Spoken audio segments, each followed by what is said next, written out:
All right, welcome back to Mind and Magic. Today we're going to talk a little bit about making mistakes during ritual, how it will affect your magic, and what to do and not to do when it happens. So let's get into it.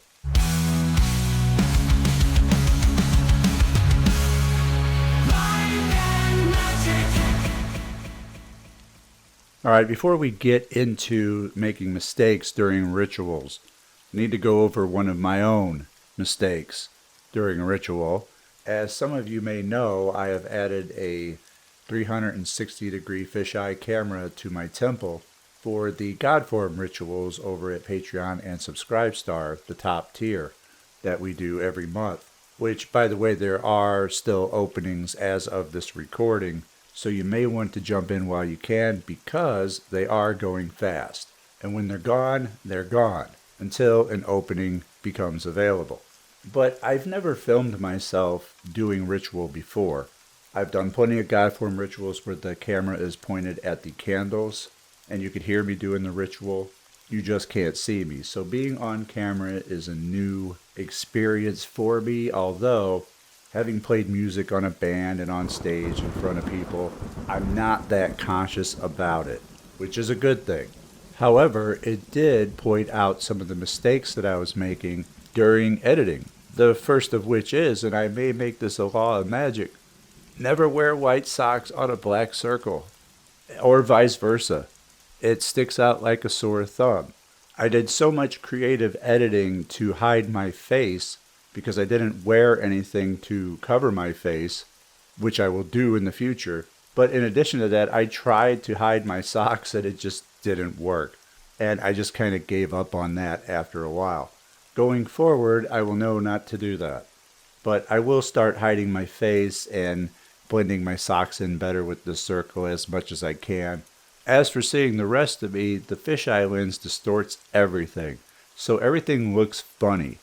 The temple itself looks very, very small, but it's not that small. When I'm doing the LBRP or the sign of the Emperor, it kind of makes it look like I'm not moving that much at all, but I am. But it's distorted the roof so much that it creates an optical illusion. Everything on the floor is further away from the camera while everything up higher, myself and the altar, so we appear larger. But it's a pretty cool way to show myself without showing myself because everything is just so distorted. But I'm going to have to be more mindful about what socks I'm wearing. See, I don't wear shoes in my temple, nor do I wear shoes in the house all that often. I have to have a reason for doing so. Why? To prevent dirt from being tracked in.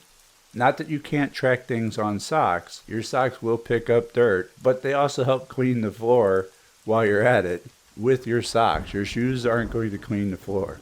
They're just going to put dirt on them. And if you have pets, you know there will be hair. But you still want to keep things as clean as possible. Now, I may have joked about the socks becoming a law of magic, but it already ties in with the first law of magic.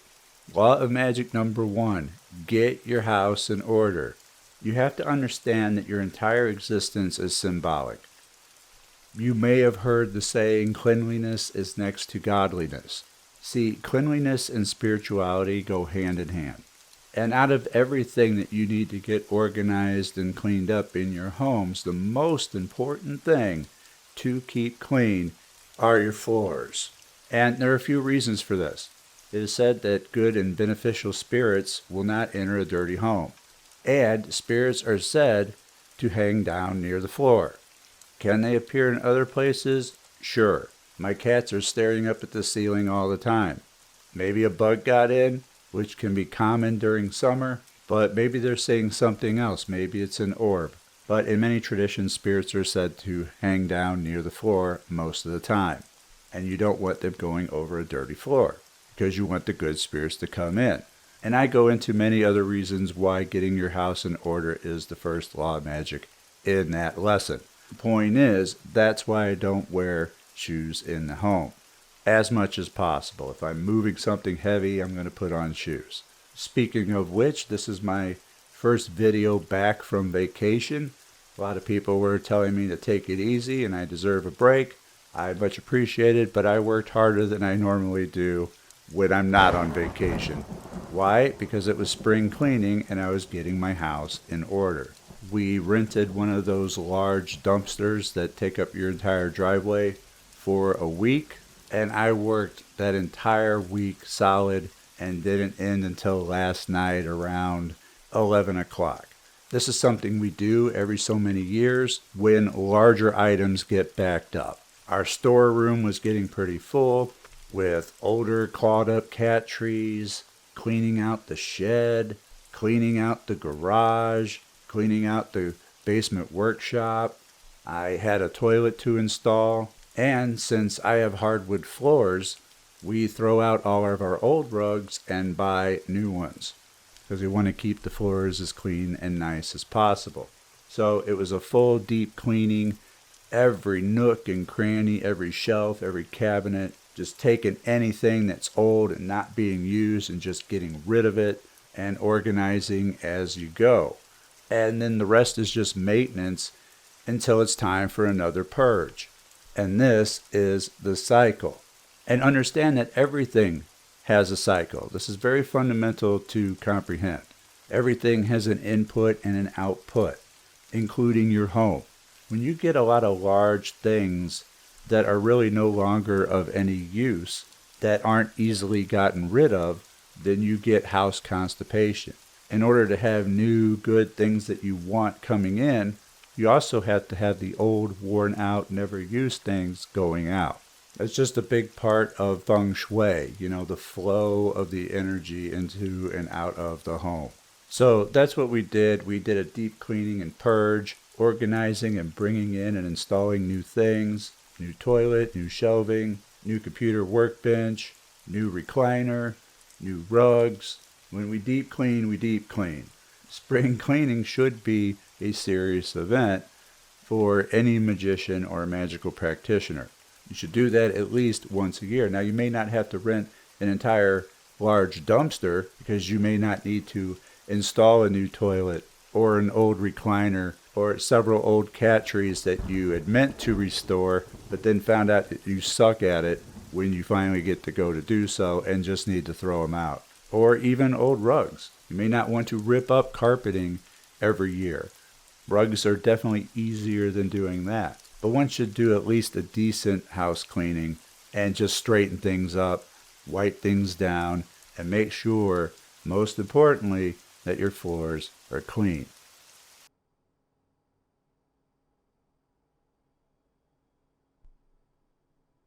All right, so a few of you may have thought during the first segment, why are you wearing socks in your temple when you should be wearing red slippers?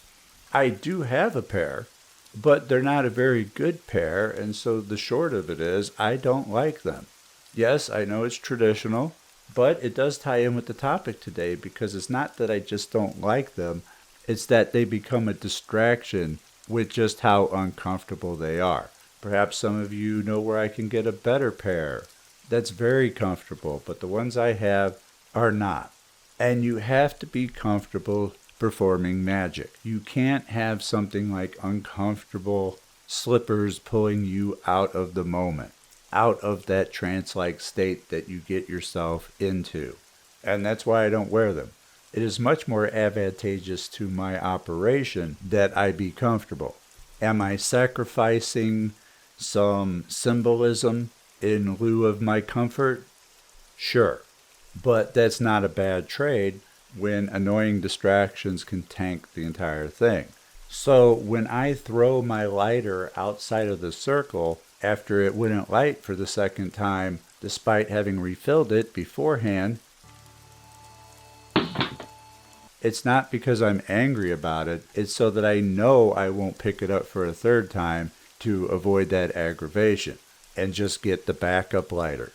Distractions are going to happen in magic. It's inevitable. There are going to be things that just interrupt you, and you have to learn how to handle it. All you can do is try to minimize those distractions to the best of your ability and move on. If you don't, if you let them get to you, it can ruin the entire operation.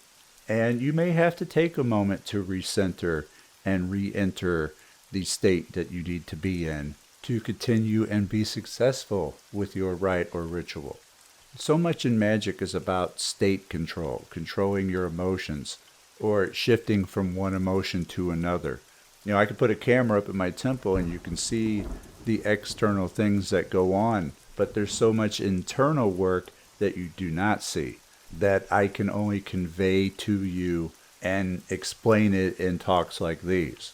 Magic is one of those things that you could watch somebody do it and think you know how to do it by watching them, but just watching them isn't enough because you don't see all the visualizations, you're not experiencing the shift of one emotion to another, you're not witnessing the subtle signs that the spirits have arrived by just watching someone alone. There's a whole host of inner state work to do. And that's where distractions hit you. It can mess with your mental and emotional states, which changes your frequency and vibration away from that which you are trying to manifest or achieve, whatever the intention of your operation. So when it comes to distractions, we either need to ignore it and move on, in the best case, or recenter and re-enter state as quickly as possible and then move on. You know how they say the show must go on? Well, in magic, the ritual must go on. I mean, what are you going to do? Throw up your hands and give up? You have to keep going. The trick is to not let it break your state, but if it does, to re-enter it as quickly as possible. And if you've done any outer order grade work, this should be easier for you than it would be for someone who hasn't. It can make the difference between success and failure. Distractions can ruin the entire thing if you let it, and so can making mistakes.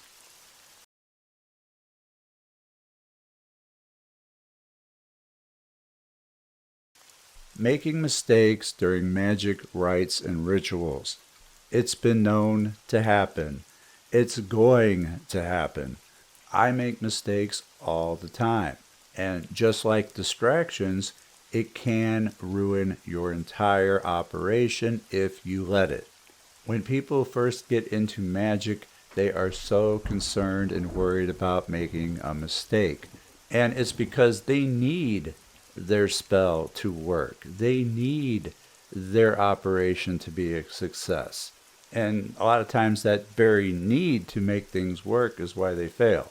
A seasoned, experienced practitioner knows that this isn't a one-off, that magic is a process, a lifelong process in many cases, because it ends up becoming a part of your lifestyle.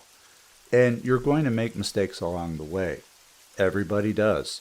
And when that happens, the concern is with the form of the ritual. Oh, you pronounced something wrong. Or you forgot one line of dialogue or skipped over something. Or you wore the wrong color socks or shirt that day. Whatever it is. People are so focused upon the what. When it's not the form, it's the force. It hits you in that mental and or emotional state and diverts it away from what you're trying to control during the operation. Just like we talked about with distractions, but with mistakes, you also allow an opportunity for doubt to creep in. And doubt is lethal poison to magic. While you are performing in the circle, you cannot allow doubt in. And hopefully not when you're out of the circle either. You're supposed to not be dwelling on it at all once it's completed, because dwelling on it could be evidence of doubt.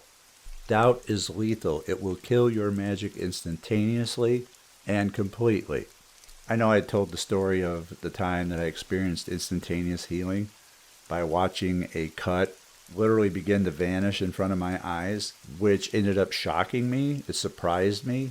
And in the instant of my surprise, it stopped. And I was only left with half a cut. And that's because shock and surprise are linked to doubt. Otherwise, why would you be surprised if you wouldn't doubt it in the first place? And so the very best thing that you can do if and when you make a mistake is to just ignore it and move on. Just continue like nothing happened. The quicker you put it out of your mind and just continue on, the better. And so if you pronounce something wrong or you forget to light the incense, or you did something out of sequence, whatever it is. These things matter in more how they affect your state rather than in the error themselves. You still strive to do the best that you can, but sometimes mistakes are going to be made, and they can only affect your magic to the degree in which you allow them to. Dwelling on them is bad, ignoring them is good. Now that doesn't mean you don't learn from your mistakes. You still make a little mental note to adjust for later, but you don't dwell on it, you just move past it. And as long as you do that, things should work out more often than not. I think this is going to help a lot of people in their practice and also help you to forgive me as I make my many mistakes transitioning to the new format and camera in the Godform tier on Patreon and Subscribestar. So if you'd like to join us over there, we'd love to have you. Just know that when it happens, I do my best to ignore it and move on, or I will do work to recenter and regain my state to continue. Because as bad as doubt killing your magic is, it's still preferable than getting upset about it in the middle of a state shift. How you change your state of emotions from the beginning of the ritual to the end of the ritual, signifying how you felt before the magic manifested and how you'll feel upon your magic manifesting, which is usually happy, excited, grateful, thankful. And then in the middle of shifting that emotion, a distraction or a mistake happens, and then you get all upset and mad about it. Well, now you've opened the door for the magic to manifest in a way that makes you upset or angry. These state shifts, these emotions that you put in, is what you will have returned to you. You get out what you put in. Magic also has its cycles, and all energy returns to source, which is another law of magic that you can find on my website, mindandmagic.com, because adhering to these laws makes more of a difference than one may think. They do make all the difference between success and failure. And I'll give 20% off to the laws of magic through the links in this video and description. I want to thank you all for joining me, and I will see you next time. Take care.